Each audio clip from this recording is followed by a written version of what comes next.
Space ചാനലിൻ്റെ വചന വിചിന്തന വീതിയിലേക്ക് ഏവർക്കും സ്നേഹസ്വാഗതം. ശ്ലീഹക്കാലത്തിൻ്റെ 6-ാമത്തെ ആഴ്ചയിൽ ലൂക്കായുടെ സുവിശേഷം 12-ാം അധ്യായം 57 മുതൽ 13-ാം അധ്യായം 5 വരെയുള്ള തിരുവചനങ്ങളാണ് നാം ഇന്ന് വിചിന്തന വിധേയമാക്കുന്നത്. 2 പ്രധാന സംഭവങ്ങളാണ് ഇവിടെ ഈശോയുടെ ശ്രദ്ധയിൽ ജനങ്ങൾ പെടുത്തുക. ഒന്നാമതായിട്ട്, റോമൻ പടയാളികൾ ഗലീലക്കാരായ ഏതാനും പേർ ബലിയർപ്പിക്കാൻ ജെറുസലേം ദേവാലയത്തിൽ ചെന്നപ്പോൾ അവരെ വധിക്കുന്ന സംഭവമാണ്. ഇത് ജനങ്ങൾ ഈശോയുടെ മുൻപിൽ അവതരിപ്പിക്കുമ്പോൾ ഈശോ അവരോട് ചോദിക്കുന്ന ഒരു ചോദ്യം, അവിടെ വധിക്കപ്പെട്ട ഗലീലിയക്കാർ അവിടെ ഉണ്ടായിരുന്ന മറ്റെല്ലാ ഗലീലിയക്കാരേക്കാൾ പാപികളാണെന്ന് നിങ്ങൾ വിചാരിക്കുന്നുണ്ടോ? ഈശോ അവരിൽ നിന്ന് ഒരു മറുപടി പ്രതീക്ഷിച്ചു എങ്കിലും അവരിൽ നിന്ന് യാതൊരു മറുപടിയും ലഭിക്കാത്തത് കൊണ്ട് ഈശോ തന്നെ ഉത്തരം പറയുകയാണ്. അല്ല എന്ന് ഞാൻ പറയുന്നു, നിങ്ങളും അനുതപിച്ചില്ലെങ്കിൽ, പശ്ചാത്തപിച്ചില്ലെങ്കിൽ അതുപോലെ നശിക്കും. രണ്ടാമത്തെ സംഭവം ഒരു അപകട ദുരന്തമാണ്.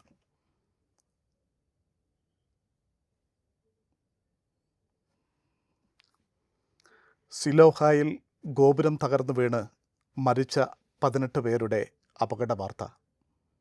ഇവിടെയും ഈശോ ആവർത്തിക്കുന്ന ചോദ്യം ഒന്ന് തന്നെയാണ്. അന്ന് ജെറുസലേമിലുണ്ടായിരുന്ന എല്ലാവരേക്കാൾ ഈ മരിച്ച 18 പേർ കൂടുതൽ പാപികളാണ് എന്ന് നിങ്ങൾ കരുതുന്നുണ്ടോ? വീണ്ടും ജനങ്ങൾ ഉത്തരവൊന്നും പറയാത്തതുകൊണ്ട് ഈശോ ആവർത്തിക്കുകയാണ്, അല്ല എന്ന് ഞാൻ പറയുന്നു, നിങ്ങളും പശ്ചാത്തപിച്ചില്ലെങ്കിൽ അതുപോലെ നശിക്കും. സ്നേഹമുള്ളവരെ, ദുരന്തങ്ങളുടെ നടുവിൽ പലപ്പോഴും നമ്മളുടെ ജീവിതത്തിലും ചില ചോദ്യചിഹ്നങ്ങൾ ഉയർന്നു വരാറില്ലേ? എന്തുകൊണ്ടാണ് ആ കുടുംബത്തിന്, ആ വ്യക്തിക്ക്, ആ സമൂഹത്തിന് ഈ ദുരന്തം സംഭവിച്ചത്? അവരുടെ പാപം നിമിത്തമാണോ? അതോ അവരുടെ മാതാപിതാക്കളുടെ പാപം മൂലമാണോ? അതോ എന്തെങ്കിലും ദൈവദോഷമാണോ? അതുമല്ലെങ്കിൽ ഇവർക്ക് ദൈവം കരുതി വെച്ച എന്തെങ്കിലും പദ്ധതികളാണോ? എന്നാൽ ഇന്നത്തെ വചനത്തിലൂടെ ഈശോ നമ്മോട് പറഞ്ഞു തരിക, നമ്മളുടെ ജീവിതത്തിൽ വന്നു ഭവിക്കുന്ന ദുരന്തങ്ങളെ വ്യാഖ്യാനിക്കുവാനല്ല, മറിച്ച് അത് നൽകുന്ന പാഠങ്ങൾ നമ്മുടെ ജീവിതത്തിലേക്ക് ആവാഹിച്ചെടുക്കുവാനാണ്.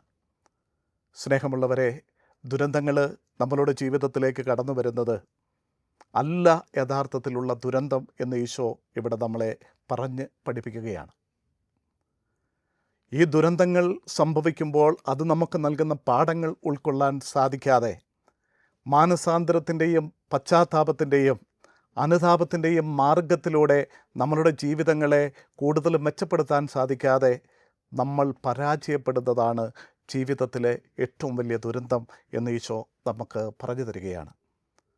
സ്നേഹമുള്ളവരെ, നിങ്ങളുടെ മുമ്പിൽ ഒരു വ്യക്തിയെ ഞാൻ അവതരിപ്പിക്കാനായിട്ട് ആഗ്രഹിക്കുകയാണ്. ഏതാനും ദിവസങ്ങൾക്ക് മുമ്പ് ഞാൻ വായിച്ച ഒരു വ്യക്തിയെക്കുറിച്ചുള്ള സംഭവം ഈ അവസരത്തിൽ നമുക്ക് പ്രചോദനാത്മകമായിരിക്കും എന്ന് ഞാൻ കരുതുകയാണ്. PS ശിവകുമാർ എന്ന് പറയുന്ന ഒരു വ്യക്തി 2018 കേരള ഗവൺമെൻറ് യൂത്ത് ഐക്കണിന് നൽകിയ അവാർഡിന് വിജയിയായ വ്യക്തിയാണ്. അദ്ദേഹത്തിൻ്റെ ജീവിതം വളരെ പ്രചോദനാത്മകമായിട്ടുള്ള ഒരു ജീവിത കഥയാണ്. ജനിച്ച് 3-ാമത്തെ മാസമാണ് അദ്ദേഹത്തിന് സ്പൈനൽ മസ്കുലർ ഡിസ്ട്രോഫി എന്ന് പറയുന്ന ഒരു രോഗം പിടിപെട്ടു എന്ന് മനസ്സിലാക്കുക. ഇത് പ്രോഗ്രസീവായിട്ടുള്ള ഒരു രോഗമാണ്. ഓരോ വർഷം കഴിയും തോറും അദ്ദേഹത്തിൻ്റെ ചലനശക്തിയെ ഇത് ബാധിക്കും. മാത്രവുമല്ല, അദ്ദേഹം കുറച്ച് നാൾ കഴിയുമ്പോൾ ബെഡ് റിഡനാകും. ചുണ്ടും അദ്ദേഹത്തിൻ്റെ നാവും ബ്രെയിനും മാത്രം അനക്കാൻ പറ്റുന്ന പ്രവർത്തനക്ഷമമാകുന്ന ഒരവസ്ഥയിലേക്ക് ഇത് വരും എന്ന് അവർ തിരിച്ചറിയുകയാണ്. ഇതറിഞ്ഞ അദ്ദേഹത്തിൻ്റെ മാതാപിതാക്കൾ ഇവനെ വളരെ സ്നേഹത്തോടെ വളർത്തിക്കൊണ്ടുവരുവാനായിട്ട് ആഗ്രഹിക്കുകയാണ്. അവനെ വീട്ടിലെല്ലാ കാര്യങ്ങളും പഠിപ്പിക്കുന്നു. ഏകദേശം 30 വർഷത്തോളം അദ്ദേഹം ബെഡ് റിഡനായി ബെഡിൽ കിടന്നുകൊണ്ടാണ് അദ്ദേഹത്തിൻ്റെ ജീവിതത്തിൻ്റെ ഓരോ കാര്യങ്ങളും നടത്തിയിരുന്നത്. ആദ്യത്തെ 30 വർഷം പല ആൾക്കാരും ചോദിച്ചു, എന്തിന് ഇങ്ങനെ ഈ ദുഃഖം പേറി ഈ മോനെ വളർത്തുന്നു? കുറേ കാലങ്ങൾ അങ്ങനെ കടന്നുപോയി. അപ്പോൾ അദ്ദേഹത്തിന് ഒരു അനിയത്തിക്കുട്ടി ജനിച്ചു. ഒത്തിരി സന്തോഷമായി ഇവളുടെ ജനനത്തോടെ ശിവകുമാറിൻ്റെ ജീവിതത്തിൽ. അവൻ വിളിച്ചിരുന്നത് സ്നേഹത്തോടെ ചിത്രശലഭം എന്നാണ്. ബട്ടർഫ്ലൈ, പക്ഷികളെയും തുമ്പികളെയും ഒക്കെ സ്നേഹിച്ച ഒരു പെൺകുട്ടി. അവയെക്കുറിച്ച് വളരെ മനോഹരമായിട്ടൊരു പുസ്തകവും അവൾ രചിച്ചു. അത് പബ്ലിഷ് ചെയ്യുന്നതിന് ഏകദേശം 1 മാസം മുമ്പ് ഈ ശിവകുമാറിന് 15 വയസ്സായിരിക്കുമ്പോൾ അവർ ഗുരുവായൂരിലേക്ക് ഒരു യാത്ര പോകുകയാണ്. ആ യാത്രയിൽ വെച്ച് അവൻ്റെ ജീവിതത്തിൽ വീണ്ടും മറക്കാത്ത വലിയ ഒരു ദുരന്തം സംഭവിക്കുകയാണ്. വലിയൊരു കാർ അപകടത്തിൽ തൻ്റെ പ്രിയപ്പെട്ട പിതാവിനെയും അനിയത്തിയെയും ശിവകുമാറിന് നഷ്ടപ്പെടുകയാണ്. അതിനുശേഷം അമ്മ ഇവനെ സ്നേഹത്തോടെ പരിപാലിച്ച് വളർത്തി. പടിയായിട്ട് ജീവിതത്തിൽ ഓരോ കാര്യങ്ങൾ അവൻ ചെയ്യാൻ തുടങ്ങി.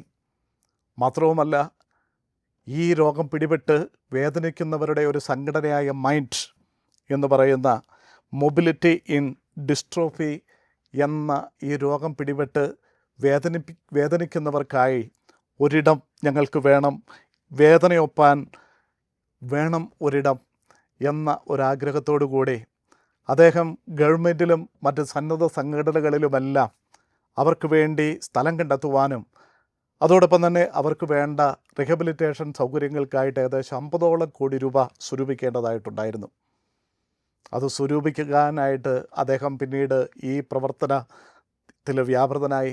മാത്രവുമല്ല, അനേകായിരങ്ങൾക്ക് പ്രതീക്ഷയുടെ വാതായനം തുറക്കുന്ന ഈ പ്രവൃത്തി തൻ്റെ ജീവിതത്തിലെ വേദനകളുടെ നടുവിലും ചെയ്തുകൊണ്ട് മാതൃകയാക്കുകയാണ്.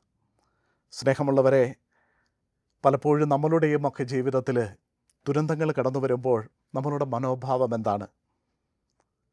മാനസാന്തരത്തിൻ്റെ മാർഗം അവലംബിച്ച് ദൈവം നമുക്കായി കരുതി വച്ചിരിക്കുന്ന നിത്യജീവൻ്റെ വാതായനങ്ങൾ തുറക്കുവാൻ എന്നെ ഇത് പ്രാപ്തനാക്കുന്നുണ്ടോ എന്നുള്ളതാണ് ഇന്നത്തെ ഏറ്റവും വലിയ ചോദ്യം. ഏതാനും ദിവസങ്ങൾക്ക് മുമ്പ് ബാംഗ്ലൂരിൽ ഒരു പള്ളിയിൽ ഞാൻ സഹായിക്കാൻ പോയപ്പോൾ ഒരു യുവാവുമായിട്ട് സംസാരിക്കാനിടയായി. അവൻ എന്നോട് പറഞ്ഞ ഒരു കാര്യം, അവൻ ബാംഗ്ലൂരിൽ വന്നപ്പോൾ കൂട്ടുകാരുമൊത്ത് മയക്കുമരുന്നിനും മദ്യത്തിനും MDMA പോലെയുള്ള മാരകമായ മയക്കുമരുന്നുകളും ഉപയോഗിക്കുന്ന അവസ്ഥയിലേക്കും അതിനടിമപ്പെടുകയും ചെയ്തു. ഇതിനുശേഷം ഞാൻ മാതാപിതാക്കളുമായി ഒത്തിരിയേറെ ബഹളം വയ്ക്കുകയും ചിലപ്പോൾ തെറികൾ പറയുകയും ഒക്കെ ചെയ്തിട്ടുണ്ട്. ഇതറിഞ്ഞ അമ്മ എല്ലാ ദിവസവും വചനത്തിൻ്റെ ഓരോ മെസ്സേജ് എനിക്ക് അയച്ചു തരുമായിരുന്നു. ഞാനതെല്ലാ ദിവസവും രാവിലെ വായിക്കും. അങ്ങനെ വായിച്ച് പടിപടിയായിട്ട് ഈ അടിമത്തത്തിൽ നിന്ന് മുക്തി നേടുവാനായിട്ട് എനിക്ക് സാധിച്ചു. ഇപ്പോൾ ഞാൻ ഈ മയക്കുമരുന്നിൽ നിന്ന് മുക്തനായി. സ്നേഹമുള്ളവരെ, ദുരന്തങ്ങൾ മാനസാന്തരപ്പെടുവാനായിട്ടുള്ള പാഠങ്ങളാണ്. അതിനിരയായവർ പാപികളാണെന്നല്ല അർത്ഥം, മറിച്ച് ഈശോ തൻ്റെ സുവിശേഷ വേല ആരംഭിക്കുന്നത് തന്നെ മാനസാന്തരപ്പെടുവിൻ എന്നുള്ള വചനത്തോടു കൂടിയാണ്. ഈശോയ്ക്ക് വഴിയൊരുക്കാൻ വന്ന സ്നാപകയോഹന്നാനും പറഞ്ഞു തരുന്നത് മാനസാന്തരപ്പെട്ട് ജ്ഞാനസ്നാനം സ്വീകരിക്കുവാനുള്ള വലിയ ആഹ്വാനമാണ്. സ്നേഹമുള്ളവരെ, നമ്മുടെ ജീവിതത്തിലെ ദുരന്തങ്ങൾ നമുക്ക് മാനസാന്തരത്തിനുള്ള വലിയ വഴിയൊരുക്കുവാൻ ഉള്ള കൃപയ്ക്കായിട്ട് നമുക്ക് പ്രാർത്ഥിക്കാം. പ്രത്യേകമായി ഈ പ്രത്യാശയുടെ വർഷത്തിൽ നമ്മുടെ ജീവിതത്തിൽ വന്നു പോയിട്ടുള്ള ഈ ദുരന്തങ്ങൾ നമുക്ക് നൽകുന്ന ഉൾക്കാഴ്ചകൾ സ്വീകരിക്കാൻ സാധിക്കാതെ പോയ അവസ്ഥകളെ ഓർത്ത് മനസ്തപിച്ചുകൊണ്ട് പ്രായശ്ചിത്തത്തിൻ്റെയും മാനസാന്തരത്തിൻ്റെയും അനുതാപത്തിൻ്റെയും മാർഗത്തിലൂടെ അവ നമുക്ക് നൽകുന്ന പാഠങ്ങൾ സ്വീകരിച്ച് നിത്യജീവൻ്റെ വഴിയെ ചലിക്കുവാൻ ആവശ്യമായ കൃപാവരങ്ങൾക്കായിട്ട് നമുക്ക് പ്രാർത്ഥിക്കാം. അതിനായിട്ടുള്ള ശക്തിയും കൃപയും സർവശക്തനായ ദൈവം നമുക്കെല്ലാവർക്കും സമൃദ്ധമായി നൽകട്ടെ. ദൈവം നിങ്ങളെല്ലാവരെയും അനുഗ്രഹിക്കട്ടെ. പിതാവിൻ്റെയും പുത്രൻ്റെയും പരിശുദ്ധാത്മാവിൻ്റെയും നാമത്തിൽ.